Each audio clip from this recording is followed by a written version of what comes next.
Scam కేసులో ED విచారణ కొనసాగుతోంది. కేసులో A1 గా ఉన్న రాజ్ కసిరెడ్డిని ఈడీ అధికారులు ప్రశ్నిస్తున్నారు.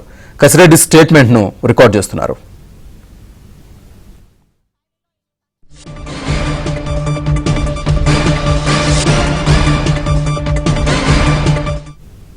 రాజ్ కసిరెడ్డి విచారణకు సంబంధించి పూర్తి డీటెయిల్స్ మా కరెస్పాండెంట్ ప్రసాద్ అందిస్తారు. ప్రసాద్. శ్రీనివాస్, మద్యం కుంభకోణం కేసుకు సంబంధించి A1 గా ఉన్న కేసు రాజశేఖర రెడ్డిని విచారించేందుకు ఈడీ రంగంలో దిగింది. మరి ఈ వ్యవహారం మొత్తం మీద కూడా మొదటి నుంచి కూడా ఆయన చోటదారిగా పాత్రదారిగా కొనసాగుతూ ఉన్నారు.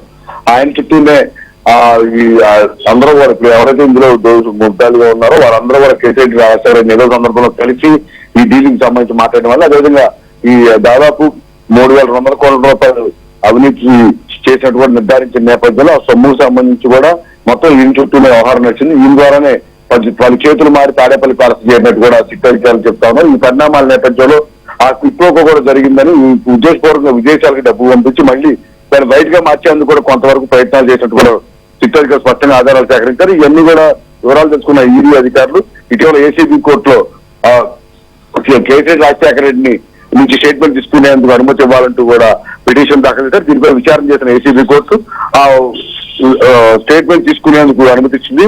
నిన్న విజయవాడ చేరుకున్న ఈడీ బృందం ఆ సిట్టు దర్యాప్తు చీఫ్ గా ఉన్న విజయవాడ పోలీస్ కమిషనర్ రాజశేఖర్ కలిసి ప్రత్యేకంగా భేటీ అయింది. ఈ మొత్తం ఇప్పటి వరకు సిట్టు అధికారులు చేపట్టిన దర్యాప్తు కావచ్చు, వారు ఇచ్చిన స్టేట్మెంట్లు కావచ్చు, అన్ని కూడా పూర్తిగా పరిశీలించింది. ఎక్కడ డబ్బులు ఎవరెవరు అంటే ఒకవైపు ప్రెసిడెంట్ రాజశేఖర రెడ్డి దాదాపు 6 రోజుల పాటు విచారణ చేయగా అదేవిధంగా మిగిలిన వారు కూడా విచారణ చేశారు. ఈ నేపథ్యంలో వీరందరినీ కూడా ఈ స్టేట్మెంట్ కూడా పరిశీలించి ఈ రోజు ఉదయం 10 గంటలకు లోపలికి వెళ్ళిన అధికారులు ఇప్పుడు కూడా ఇంకా కేసీఆర్ రాజశేఖర స్టేట్మెంట్ రికార్డ్ చేస్తూనే ఉన్నారు. ఆయన చెప్పిన సమాచారాన్ని బట్టి ఈడీ పూర్తిస్థాయిలో దర్యాప్తు చేసేందుకు రంగం సిద్ధం చేస్తుంది. Srinivas. Right Prasad, thank you.